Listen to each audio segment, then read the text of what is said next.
Hello and welcome. If you're new here, my name is Karlie and this is a mostly knitting podcast. Sometimes we do talk about other things like sewing or natural dyeing. Today we have only knitting to talk about and I have a lot to discuss, so let's get started.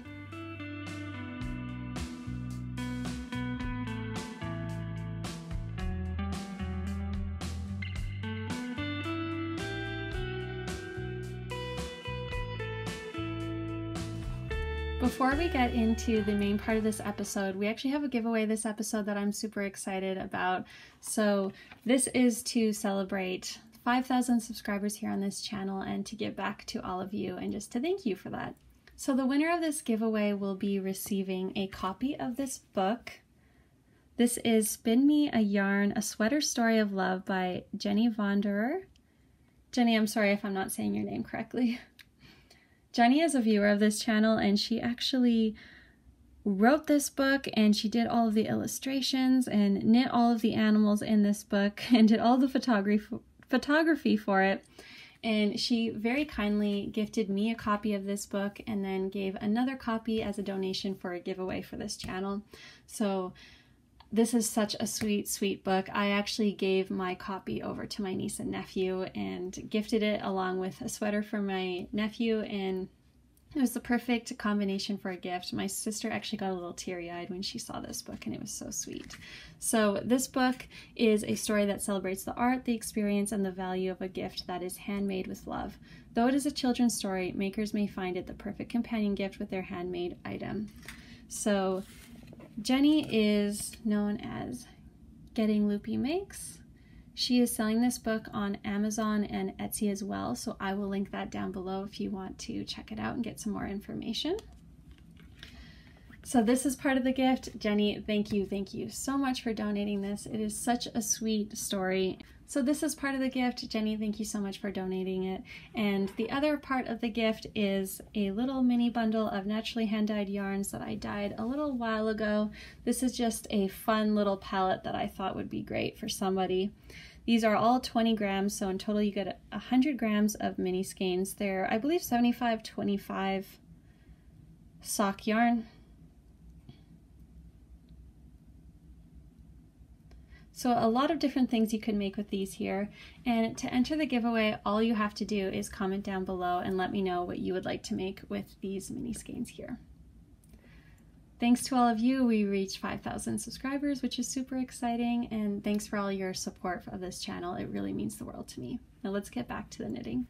Since we last spoke, I've been quite busy with the knitting. I've been really trying to get some gift knitting done before December 1st, and I've kind of been acting as if it is my full-time job, so I have a lot to share with you all today, and a lot of items that have not been shown here on the podcast yet.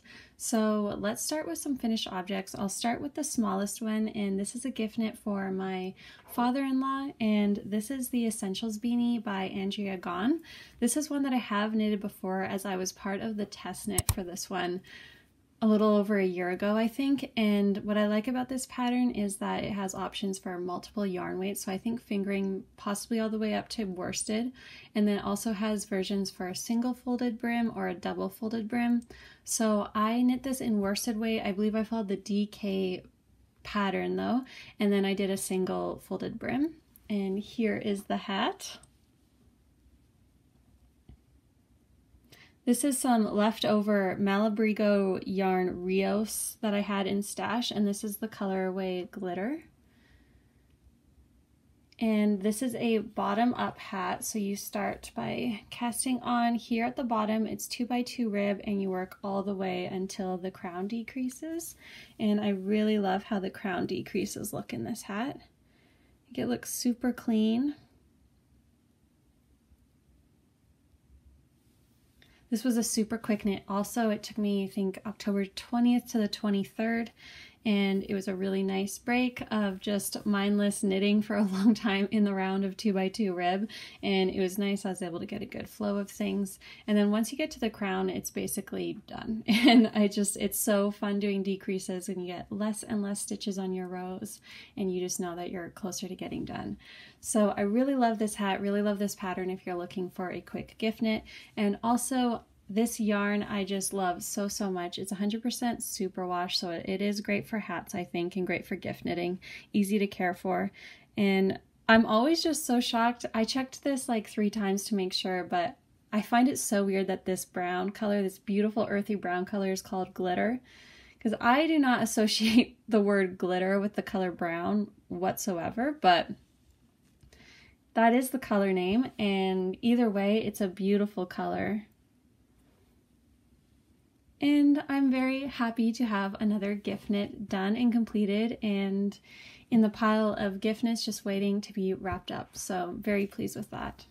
The next finished object is a big one. This is one that I have not shown here on the podcast, and one that is actually going to be for my dad. So if you remember the last podcast, I shared the Northland sweater that I knit for my boyfriend, and it was in this beautiful deep purple color, and my dad's favorite color is also purple, and he really loved Andrew's sweater. And I did tell him, you know, I've made sweaters for pretty much everyone in our family.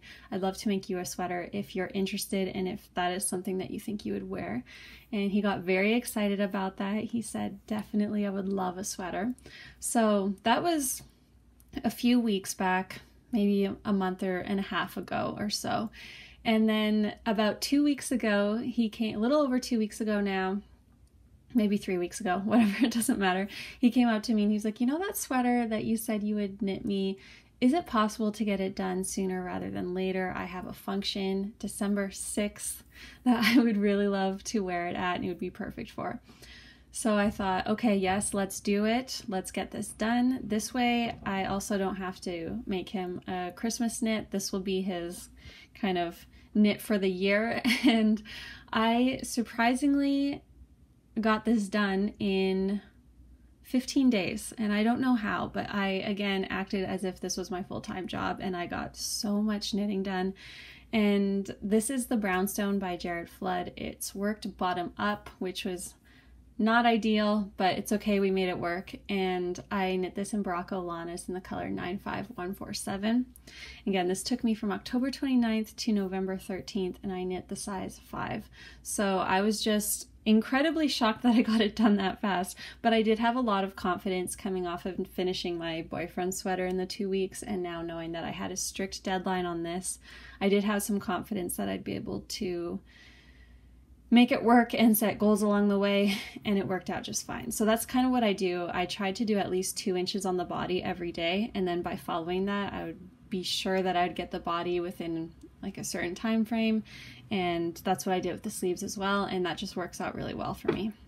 So here is the sweater. I'll stand up and move a little bit back so you can get the whole view of this sweater, because it's quite big, and if I were to try it on, it wouldn't look that great. So I'm just going to hold it up for you in the back here.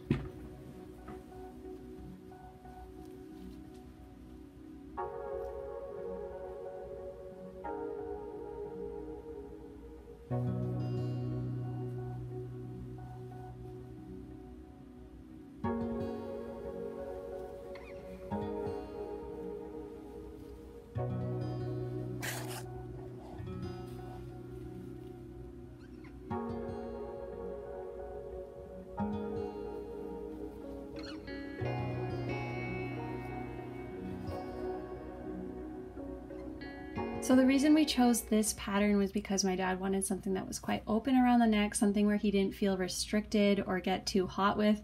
So I thought that this open collar would be a great option for him. It does say to put a button and enclose the collar. Now, he hasn't tried this on yet. I'm planning on going over there today to give this to him and see how it fits, and hopefully it's all good. But I don't think he'll need that button enclosure. I think that it'll be just fine as is, as it's not too deep, and he does like things to be open, so I think this will be perfect. If not, we will get like a black toggle button, and I'll attach that for him. So the challenge to this project was that it was bottom up. So a bottom up raglan is not fun, in my opinion.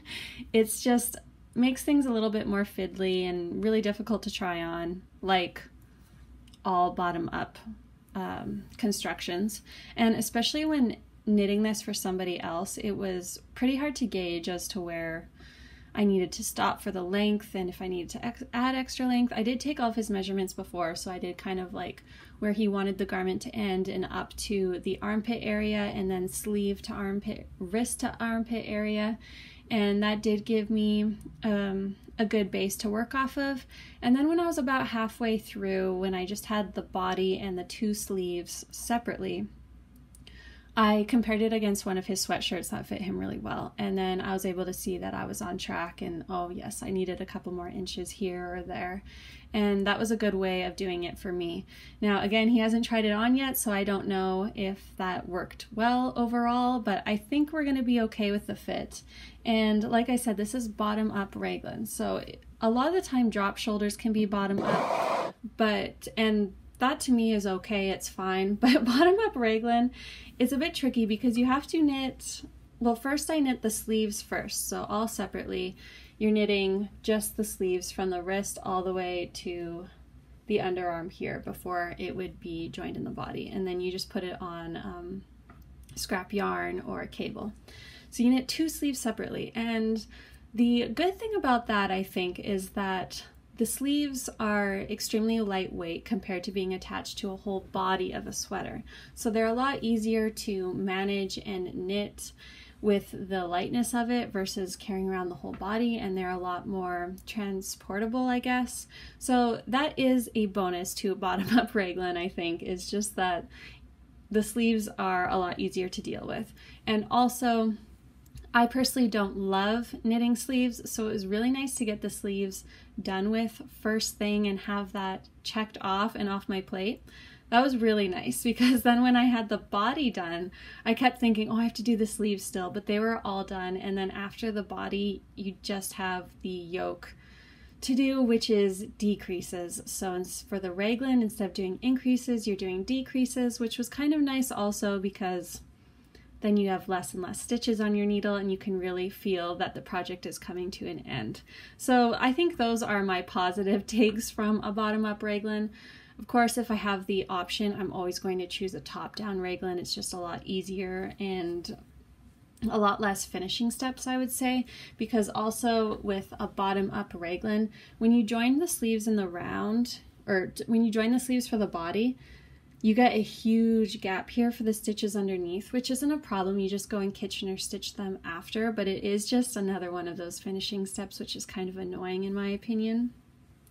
But overall, I think this worked out really well, and this wasn't my first top or bottom up raglan. I've actually done that once before with the Florencia tee by Claudia Quintanilla, and I'm really glad I had that one under my belt first, just because it made the pattern make a lot more sense. Had I not had that experience, I think I would have been quite confused with how the attaching of the sleeves to the body and starting the yoke would work. I think it would be quite confusing if you didn't have a basic understanding of what was going on. So it all worked out well, and I'm happy that there was very little confusion at that part.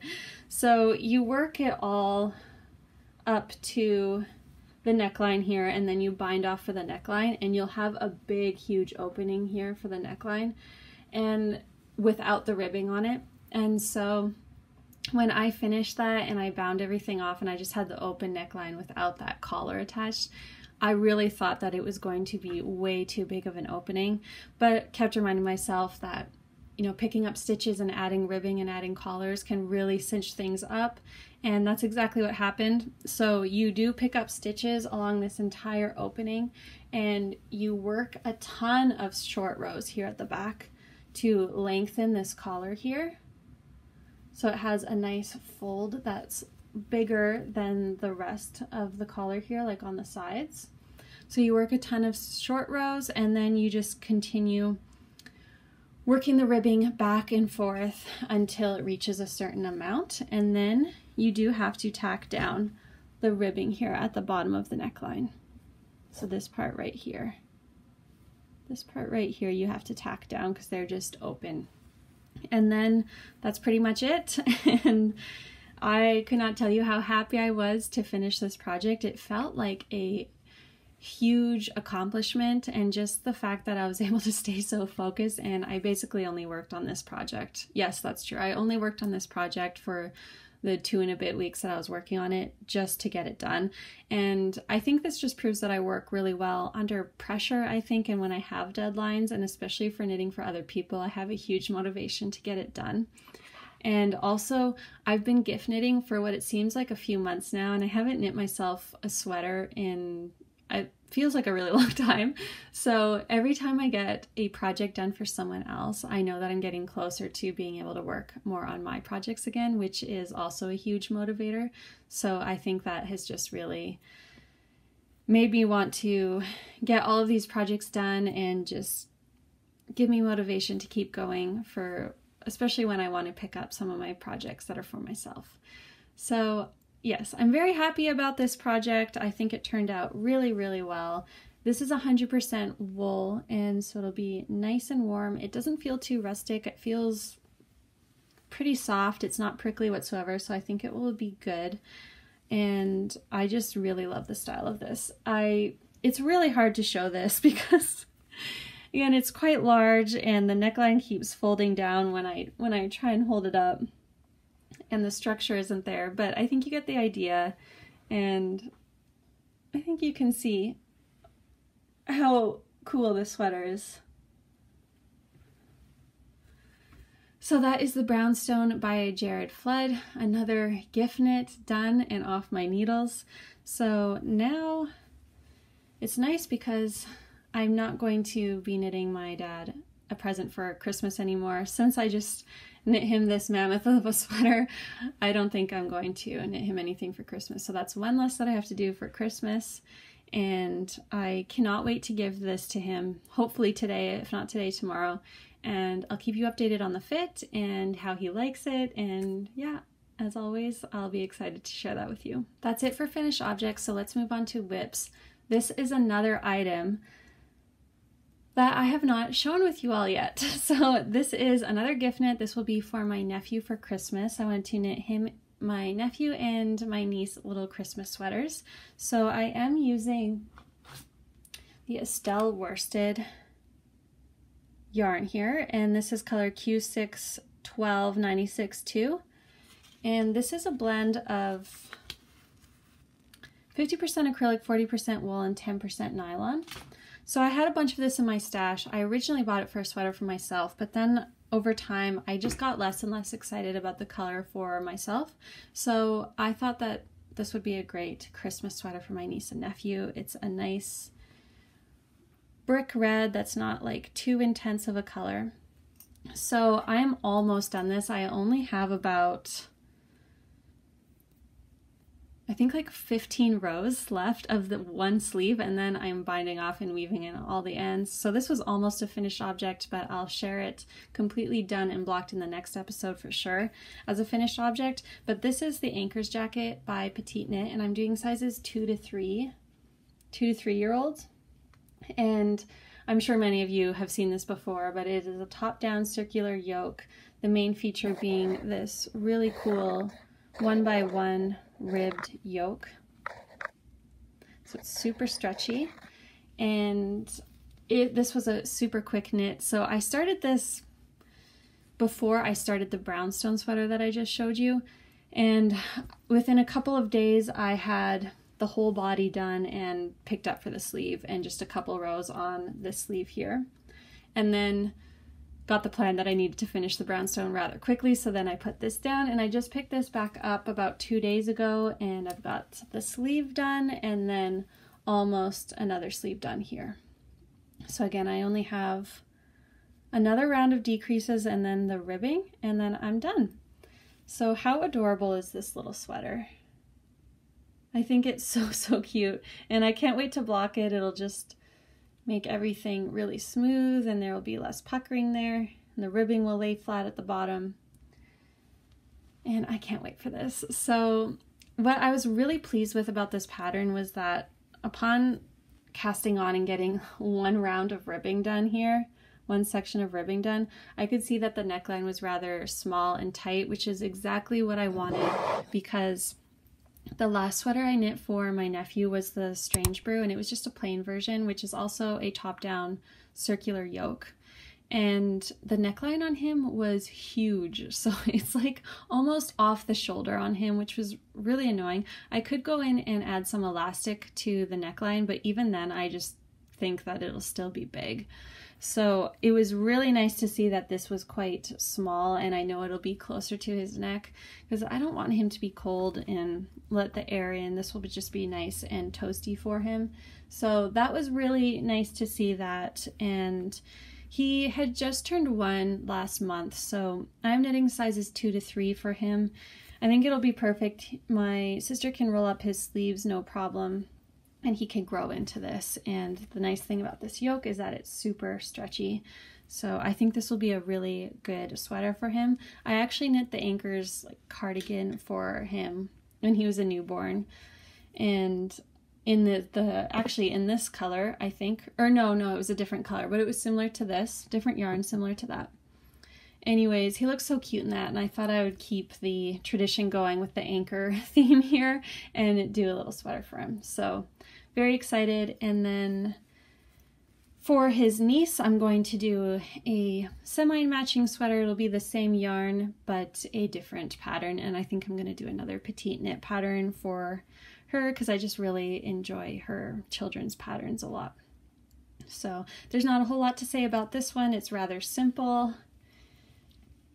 But yeah, I'll share this for sure on the next episode as a finished object, and you can see it all blocked out and all smooth. And then I should hopefully have started my niece's sweater by then as well.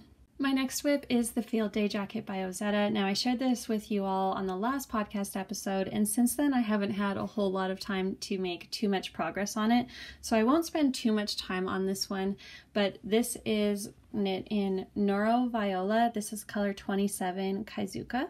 I am knitting size 1, and this is what we have so far. Sorry if you hear the needles hitting each other. There's a lot going on here on this cardigan, and this rolls up a lot. So here we go. We've got the back panel all done. I love, love, love how this yarn is knitting up. I think it's so beautiful. So the back panel piece is done. I've picked up for the right shoulder here.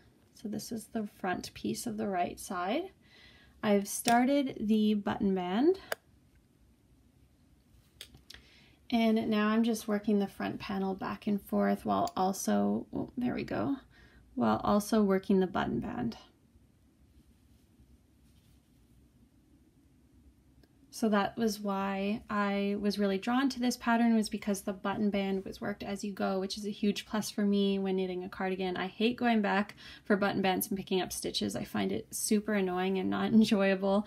So that's why I decided on this pattern. And this is my first time doing it like this, so it's been kind of fun. You do a provisional cast on for your button band, and eventually you'll put these stitches back on the needles and start working the other direction for the other side of the cardigan. And I believe you will have this like little gap here for a bit until at the very end you can seam it back together. And now these stitches here for the front are on the needle, and I'm just working them in with every round as I go back and forth and do some increases every few rounds. And it doesn't look like much. In fact, it looks like a very weird contraption right now. But yeah, I won't show you this again until I get some more progress on it and there's more to show. But just a little update there that I have picked up stitches for the front piece, and we'll see how far I get it done in the next few weeks. Next up is a pair of socks. This is the Colourwork Cuff Club by Summer Lee. This is the August bonus chart. I finished one sock and I showed these last episode, or these in progress last episode. So the first sock is done, and this is knit with my naturally hand-dyed yarns in 100% BFL fingering. It's closer to a sport weight, but maybe a heavy fingering sport weight almost. So this is cuff down. I did 2x2 ribbing for about 10 rows. I knit one plain row after the ribbing, and in that plain row I do increases to get up to the next size up in the pattern, and then I knit the color work in the next size up. Then I do one round of the main color of plain knitting, and then after that one round of knitting I do my increase or my decreases rather to get back down to my original size, and I knit about 12 rows or so and put in a short row heel. That's my preferred go-to, and then just knit the foot. So I'm so obsessed with these. I love them so much. I have my second sock started here, and I've got the cuff done, the color work done. I've also got the short row heel done. So now it's just really fun stockinette knitting the foot. And I love working on these. I kind of mentioned this before, but the combination of working with these metal chow goo needles with this BFL yarn, which is slightly thicker than regular fingering weight sock yarn, is just the best combination. It makes it really comfortable and what's the word? It makes it really comfortable and enjoyable to work on. Oh my goodness. And it just really flies by, I think. So regular sock fingering weight yarn is about like 437-ish yards, I believe. And this yarn here that I'm using as my base for my naturally dyed yarn is about 360-ish yards, I believe. And again, it's 100% BFL wool. So I'm super excited about knitting socks in all natural fibers and also having them dyed all naturally as well. So really excited about these. Can't wait to have them done. I'm getting a nice little collection of hand knit socks for myself, and especially hand knit socks in natural fibers, which makes me super happy. I have another pair of socks to share with you, and these are actually my own design. I've mentioned them here before. These are what I'm calling the brick and mortar socks. So they look a little silly right now because they're all scrunched up, but as you can see, it's a alternating rib pattern. And the main feature of this sock is that it's got this, I believe it would be considered a strong heel since this is top down, but it's also like the Flegel heels that you see when they're toe up. So as you can see, I just completed the heel. This is the heel back here, and I am currently working the foot of the sock. So the rest of the sock, the bottom will be stockinette and the top will continue this fun stitch pattern here. So I actually have just sent this pattern to a tech editor, which is super exciting because if you've been here a while, you know that I've been struggling with writing this pattern, getting all my thoughts down and explaining it in a clear and concise way. So I've just been getting the formatting all done and getting it all together and knitting it up as I go, and finally got this sent off to a tech editor, which is super exciting. So hopefully all is well and we can do some test knitting soon. But again, I'll keep you all up to date when that happens and you'll definitely be aware. So yeah, that's exciting. I'm really happy to have made some progress on that pattern, and you know, it took me a really long time. I kind of just set aside 30 minutes a day lately to work on it, and that's kind of my threshold for what I can do in front of the computer. And I think it worked out really well. I'm very proud of myself for sticking to it, and I mean, hopefully the tech editor doesn't have too much of a problem with it and there aren't too many errors. We'll see, but as of now, I'm just going to celebrate the fact that I got it done. And again, thank you so much to Paula for all your help on this as well. This is also knit in my BFL naturally dyed yarn. This was just a color of a bunch of different leftover dyes, and it made this beautiful rusty color. So I thought it was also fitting for the brick and mortar title because it's a bricky red and it'll look really cute, I think. My next whip is actually the Floriculture Cowl. This is a pattern designed by myself. This was released a couple weeks ago for free on Ravelry, and thank you to all of you who viewed that pattern and liked it and commented on it when it was released. That really helped it go up, and it actually made it to the Hot Right Now list, which was so cool to see. And yeah, it was just so fun to see my own pattern out there in the world and on Ravelry. And this is the pattern here. So this is just a 2-color Colourwork cowl. And this is the first sample here that I knit up, and this is a gift knit for my mom. This was knit in Queensland Collection Tenderfoot. The reddish purple is Bordeaux Red, and then the white is Old Ivory. And my second sample here, I barely have any done, but I'll show you anyway. As you can see, I've just done the bottom border and the first row of Colourwork. So I am using the Old Ivory again, and then this darker brown color is Dark Oak. Here are the two colors, and again, this was also gifted to me by Knitting Fever. What I'm excited about for this one, as you can see in the first one here, the flowers are knit in the darker color. This one will be reversed, so the flowers will be knit in the whiter color, and then the brown will be the background. I'm excited to have a more neutral version for this for myself. And yeah, I'll keep you all up to date. I just kind of wanted to share with you my plans for this one, and yeah. If you have knitted this pattern already or are currently knitting it or planning to knit it, I really hope you enjoy it. I hope the pattern's okay for you. And again, thank you for all of your support on the release of this pattern. That's all the knitting I have to share with you all today. I hope it wasn't too quick. I was just trying to get through all of it in a rather quick manner because I had a lot to talk about. But I am very excited that we're wrapping up gift knitting season soon, because I just am very excited for some future projects for myself. And I also have my Advent all ready to go, and I can't wait to start working on that December 1st. So I mentioned this before, but this was my Advent from last year that I never got around to finishing. This was from Little Big Yarn Co. or Big Little Yarn Co. I always mess that up. But she had the Day at the Museum in Japan collection last year for her Advent. So I have all of those left over. I love the colors, and I'm going to pretty soon here go and rearrange all the colors in the order that I want and then start a shawl with that. So I'm very excited for some of that come December 1st, and also we'll be working on this cardigan throughout December and possibly cast on the Sweater by Anne Fiscum Sunday, I believe that's her name. I really want to cast that on with some other Noro yarn that I have. And then I think those are pretty much my plans for the foreseeable future. And then of course, finishing up some socks that I have and just continue sock knitting, because I think that is just something I will always have on my needles. I'll leave it there today. Thank you so much for stopping by and hanging out. If you enjoyed this episode, please consider liking, subscribing, or commenting, as that helps me and my channel out so much, and I appreciate it a lot. Thanks again, and we'll see you all next time. Bye!